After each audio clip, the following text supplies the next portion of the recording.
and welcome to the world of NekoDecoPop. I'm Nat, your NekoDecoPop host, here presenting my top 10 slice of life anime. Slice of life is a genre that's always frustrated me because people do not treat it with the same respect and acclaim that they do for other genres. Just because there's not as many life or death situations does not mean that it shouldn't be taken as seriously. So today, let's help balance out the scales and shout out all of the best slice of life has to offer. Make sure to like, subscribe, and turn on notification bells so you don't miss any future top 10 lists. So with that being said, let's get into it. Number 10, Way the House Husband. The Way of the House Husband is one of the funniest mangas I've ever read. So when I found out that they were making an anime, oh my god, I was over the moon. But first, let's talk about the elephant in the room before we get into anything else. This anime looks like a PowerPoint. This absolutely breaks my heart. Like, good god, the decision to make this anime look like this was a choice. But I'm doing my best to respect it since apparently this is what the author wanted. I would like to ask all of y'all to please give this puppy a chance. Way the House Husband, other than, looking like a PowerPoint, still has some of the funniest and most wholesome stories I've ever seen. The story follows Tatsu, who is voiced by Kenjiro Suda in the Japanese version and Jonah fucking Scott in the dub, who both also happen to be my favorite VAs of all time. Tatsu is a former Yakuza hotshot whose vicious brutality made him infamous. That is, until he left the life for the love of his life, who he's shortly married to, and he embraces this whole new life as a house husband. Since he's a former Yakuza, though, he is committed to everything he does and uses that same aggression he previously used to terrify his enemies to now terrify disorder in his house. He puts his life on the line to battle other housewives for the sale. He goes to great lengths to ensure that his house stays tidy and his wife stays well fed. This series is truly brilliant and is one of my go-tos when I need a pick-me-up to restore my faith in humanity. Please do not sleep on this one just because it's a PowerPoint. The Way the House Husband is worth your time. Number 9, Monthly Girls Nozaki-kun. Monthly Girls Nozaki-kun is two separate anime smushed into one. The first is of a bright-eyed high schooler who just wants to live her shoujo fever dream and will do everything she can to get her crush to recognize her.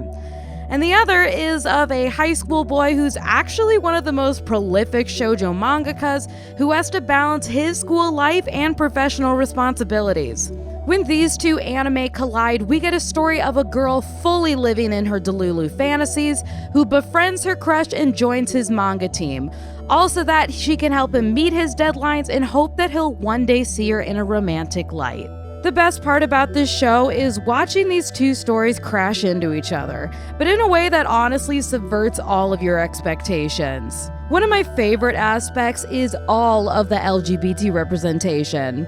There is a wonderfully androgynous lesbian character who's just a total golden retriever himbo, and also the main love interest really gives off major Arrow Ace vibes. And, everyone in between is just somewhere on the rainbow. There is a lot of gay stuff and it's wonderful. Monthly Girls Nozaki-kun is just a really fun anime all around, and it also gives us a behind-the-scenes look at the manga world and everything that goes into making our favorites come to life. The way that it subverts so many tropes to create something familiar and yet entirely new makes it an absolute standout. Number 8, Azumanga Daioh. If you watched anime during the early 2000s, you already know about the absolutely chaotic shit show that is Azumanga Daioh. This anime is out there, but in a way that's still relatable and doesn't completely isolate the audience. Following a gaggle of high schoolers as they traverse school and deal with the daily hijinks, spanning from learning how to properly separate chopsticks in the most efficient way, to dealing with that one girl with borderline murderous intentions, to straight up hallucinations involving an English-speaking flying cat doll. Azumanga Daioh was a really influential anime that really laid the groundwork for other gag slice-of-life anime like Nichijou, Daily Life of the High School Boys, and Asobi Asobase. This anime is just weird and insane, and exactly the type of madness that informed my favorite genre of anime, chaos. I will always have a nostalgic fondness for Azumanga Daioh, but it's also just genuinely a great show that really stands up even 24 years later. If you like weird, chaotic anime, this puppy's for you. Number 7. Life Lessons with Uramichi Oniisan. This anime is the pinnacle of millennial existential nihilism anime. The main character is 31 and coping with the indescribable pain of existence. There's even a scene in the first episode where he wakes up and his first thought is, "Dear God, why?" Despite his bleak outlook on life and deep desire to be consumed by the void, he has the most happy, upbeat job of being the host of a children's television show. Does his nihilist worldviews bleed into his teachings to the children? Occasionally, but that's what makes this show so brilliant. It's him trying to stay professional and having a ridiculously hard time shielding the children from the bleak reality of their future as cogs in the machine. Outside of work, he barely skates by doing his best to avoid his idiot coworkers and working out as much as he can so he can quiet his inner voices who cannot believe that he went from a decorated gymnast with Olympic goals to a children's television host. This anime is just so perfect in this day and age where so many of us have unfortunately become productive members of society only to realize that it's completely a sham and now we're just trapped in this late capitalism hellscape where we're expected to be adults while barely being able to function.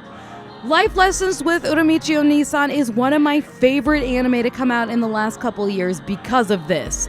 And it's one that is especially good if you're a nihilist who's constantly dealing with existential crises over having to function in this world while having to live up to neurotypical expectations while also being severely mentally ill. This is your anime. Number 6. Jellyfish Can't Swim in the Night. I made an entire video essay about Jellyfish Can't Swim in the Night and how it absolutely transformed my life, where you can watch a more in-depth breakdown of all of its themes. But what I will say here is that this is one of the best anime I have ever watched about creatives. It's not your Carole & Tuesday where our characters randomly fall into fame.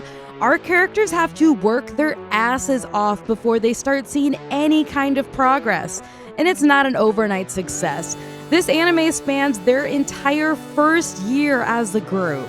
We've got the singer-songwriter, the composer, the artist, and the VTuber who helps put all of the visuals together. Throughout the show, they are all faced with their past failures and have to put their pride to the side and take a hard look at their lives so that they can do the hard work to move forward.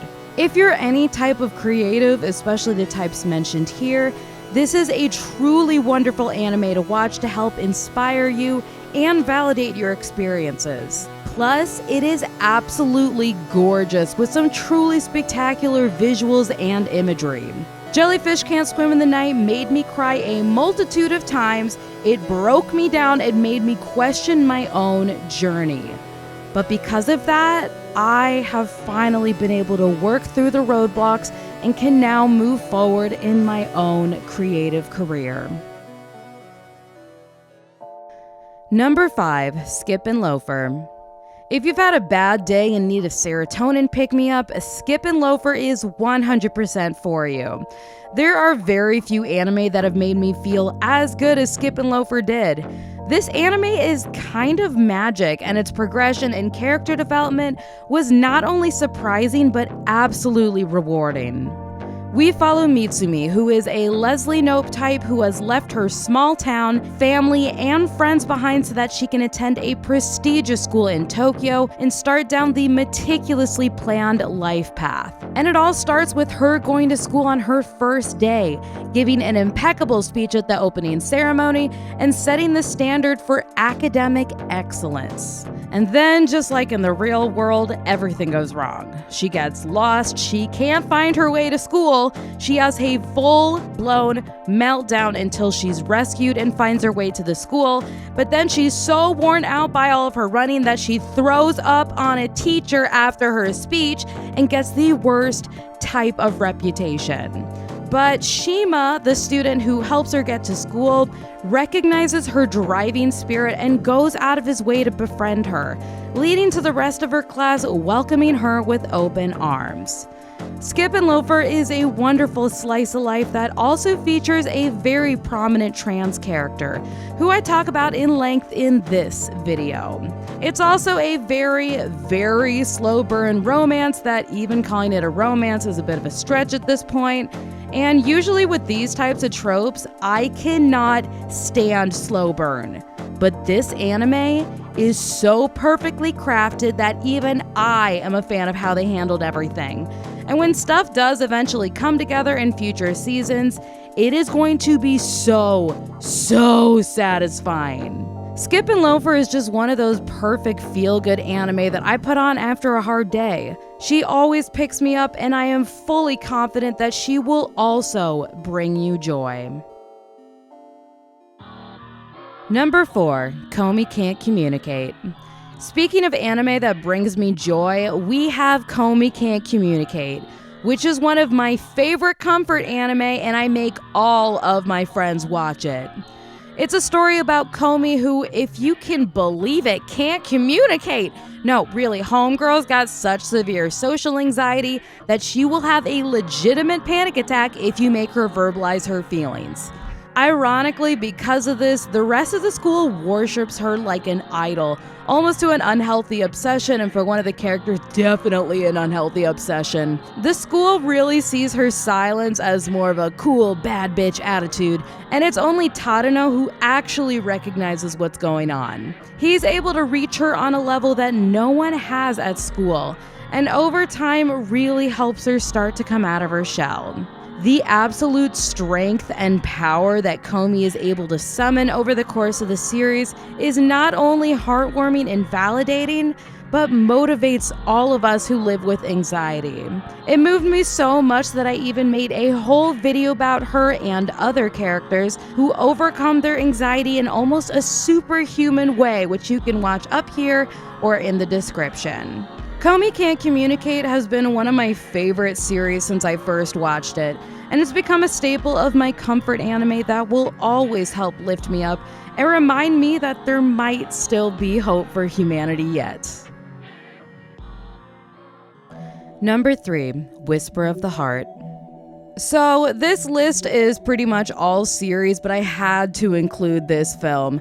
It is so powerful and made such a massive impact on me that honestly it'd be doing a disservice to exclude it. Whisper of the Heart is a 1995 Studio Ghibli masterpiece, and it made such an impact on me growing up that it helped me find and start pursuing my life path.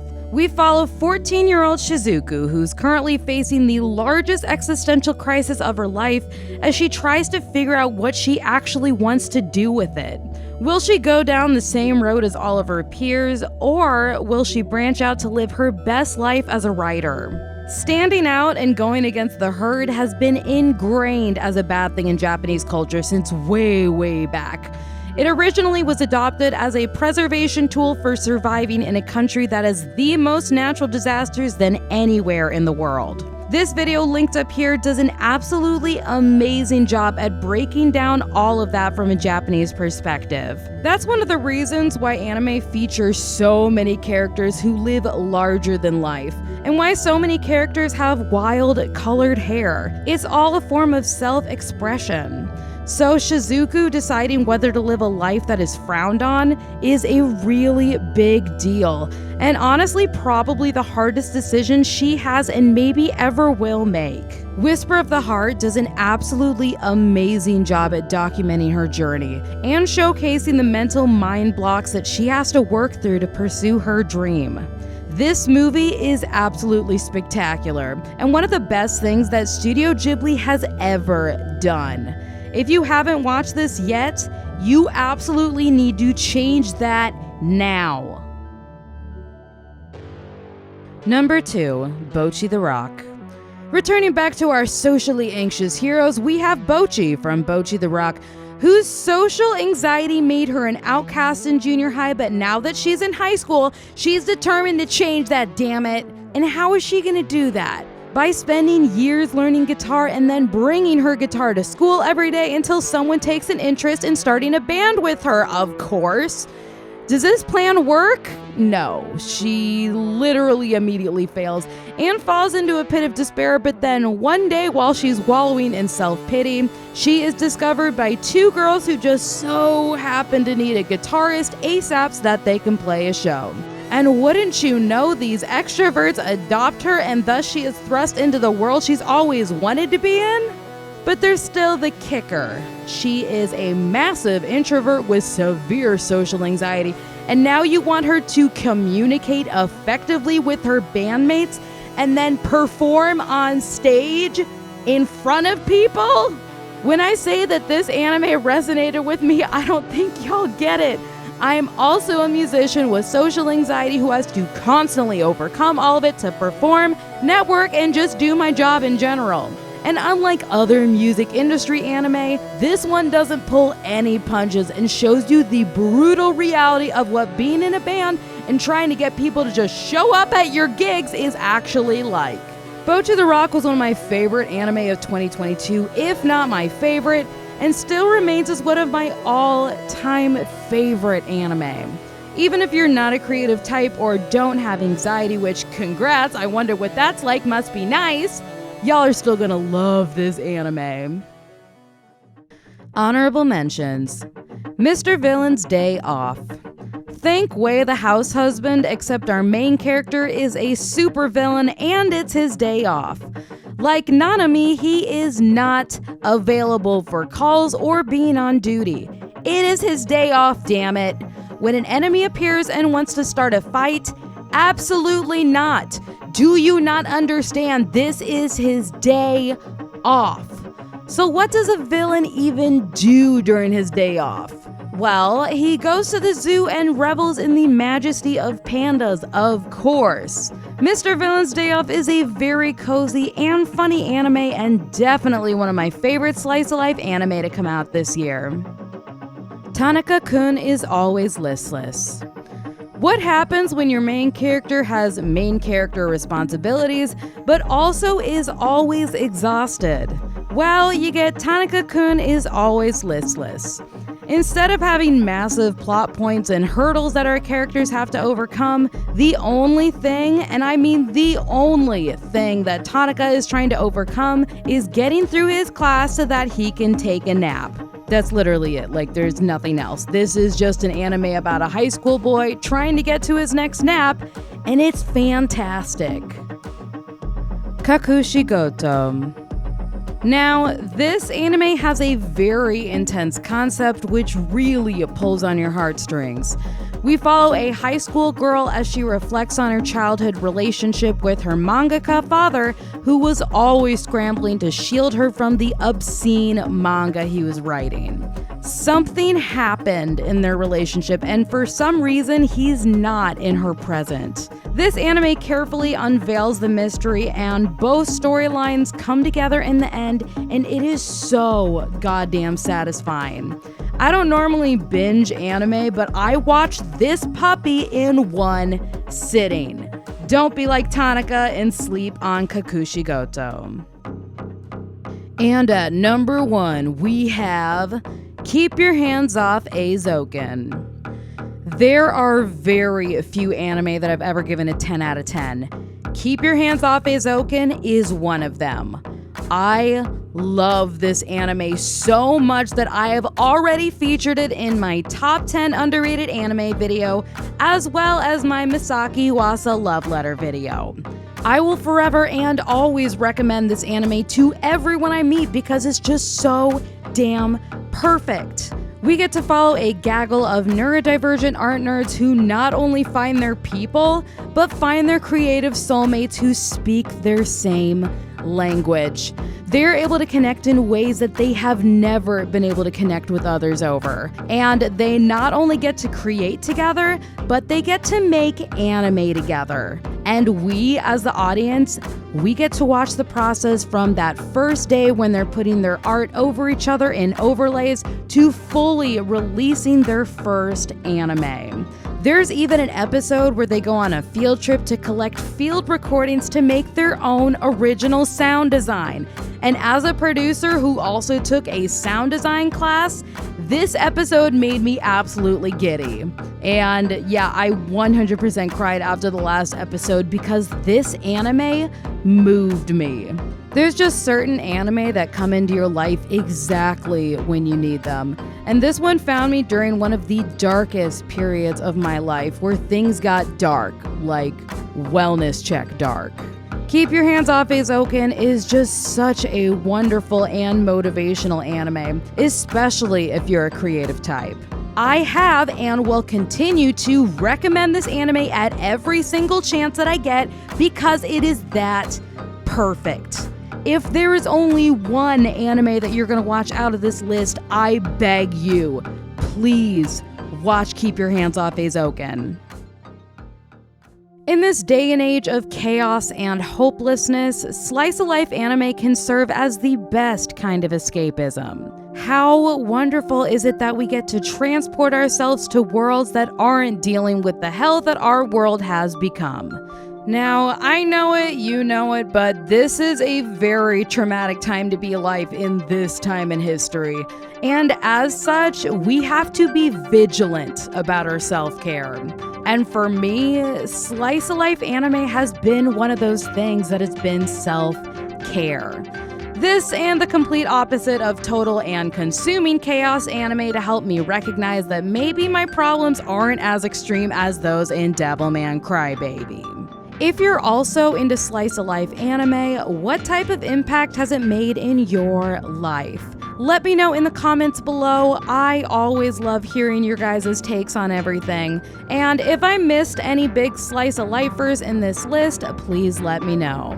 If you're into top 10 lists, please consider subscribing and let me know what genres y'all want me to do next. I will link the full playlist below and at the end so you can see all of the top 10 lists I've done so far.